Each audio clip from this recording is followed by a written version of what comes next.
Makanya apa mereka mikirnya? Nanti dia bisa mainkan budget anggaran untuk labur kos namanya. Labur kos juga nggak tahu. Labur kos itu upah buruh yang bisa disunat. Jadi kalau dia mempekerjakan 100 orang, lapor sama kantornya sama perusahaan 500 orang. Orangnya kan keluar masuk, terus gak berani protes. Itu ada di buku mandor, ada di buku apa itu pencatatan pegawai, personalia. Itu ladang korupsi. Itu korupsi.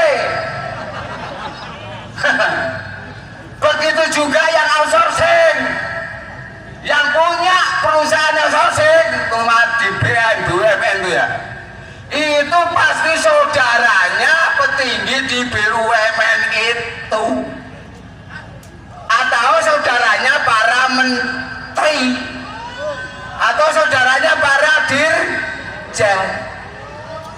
Nggak mungkin itu saudaramu. Itulah resep kekuasaan. Makanya dihadirkan partai buruh itu untuk menuju kekuasaan. Itu pada bro. Itu kok nggak ngeh. Ramudeng. Demo kalau diajak klesat, ngadem. Demo belum mulai udah serbuannya kopi, es doger. Siapa yang nggak paham tentang kemapanan? Yang kedua tentang masalah upah. Upah itu ditekan sedemikian rupa. Itu kan udah dari zaman ke zaman. Namanya itu konsep merkantilisme. Apa? Oh, kok proses mengintili? Merkantilisme itu resepnya orang-orang Eropa sana. Bagaimana akumulasi modal itu tanpa menghiraukan kepentingan kesejahteraan manusia. Manusia untuk dieksploitasi, sumber daya alam eksploitasi, orangnya modiar USB. Kalau perlu dibom, hasil bom nanti pembangunan. Edan.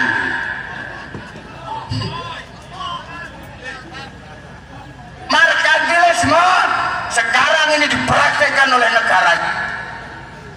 Harus ditekan upahnya. Berapa tekanannya?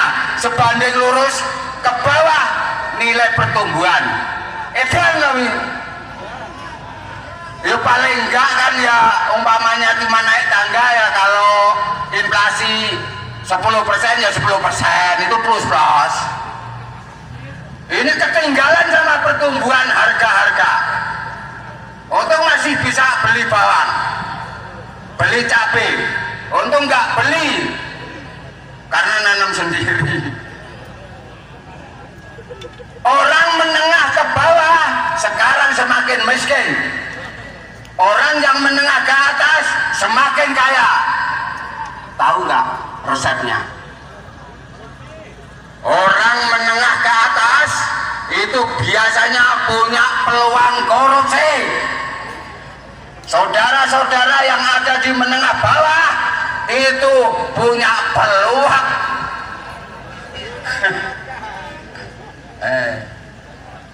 Jadi itulah resep dimiskinkan secara struktur, sistematis, masif. Mereka tahu kalau 40% produk domestik bruto, PDRB, PDB juga nggak tahu. Pendapatan negara yang sebagian dikorupsi, dibuadok sama pejabat-pejabat itu. Nggak boleh. Kalau demo nggak boleh. Kadang-kadang Mbah Joko ini demo ini miso-miso. Ya nggak boleh bilang anjing, bilang jancok. Jangan mas, kita yang santun. ngata-ngatain pejabat pemerintah, pemimpin kita masa bajingan. Nggak boleh, itu saru. Apalagi ini bulan suro, sahwatnya gede, pantangannya besar, upah ditekan rendah. 40% PDRB itu sekarang berdampak apa? Daya beli merosot. Yang harusnya sarapan wajib, akhirnya bapaknya rela gak sarapan, prioritas sama anak istri. Alhamdulillah, Allah orang sarapan ya alhamdulillah, itulah hebatnya.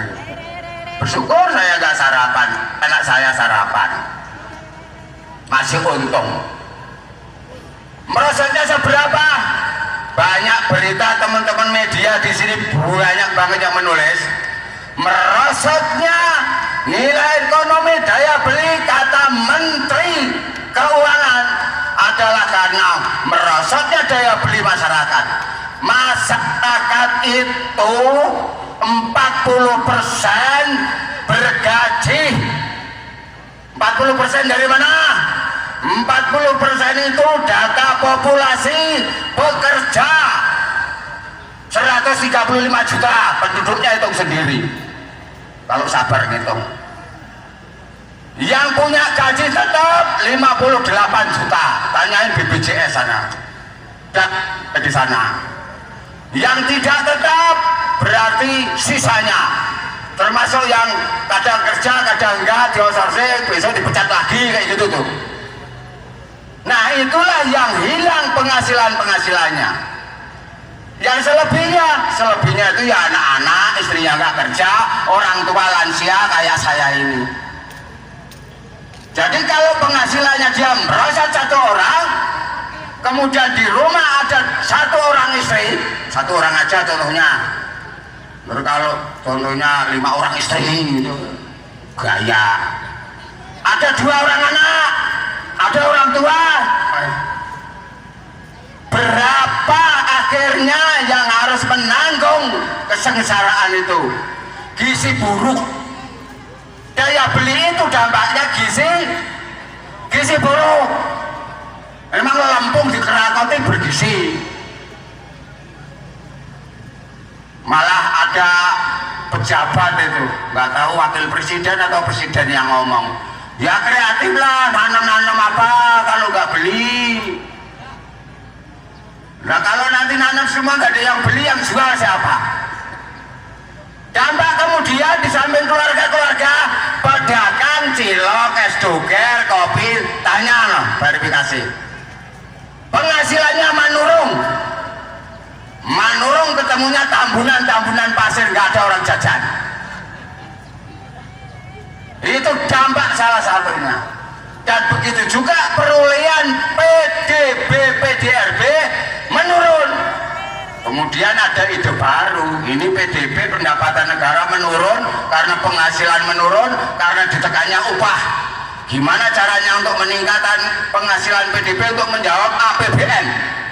Muncullah namanya Tupperware. Tabrak.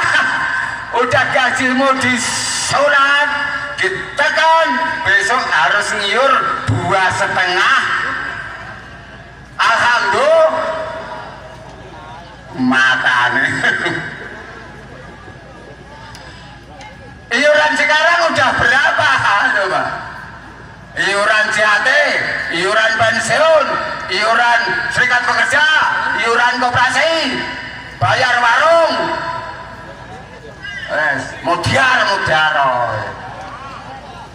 Diajak demo ini.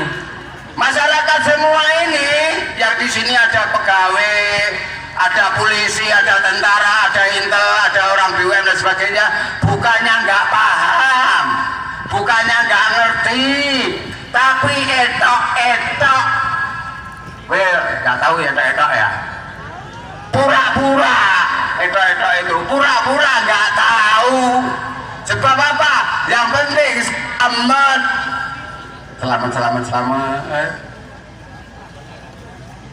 Orang saudara-saudara mereka itu juga banyak kalau kesannya. Loh toh Haryanto namanya Haryanto, ponakannya Kapolres. kamu sekarang nganggur. Ya Pak, kemarin cuma 3 bulan dikontrak. Oh ya alhamdulillah kamu nganggur ya, sekarang dinikmatin aja nganggurnya. Sebetulnya mereka tahu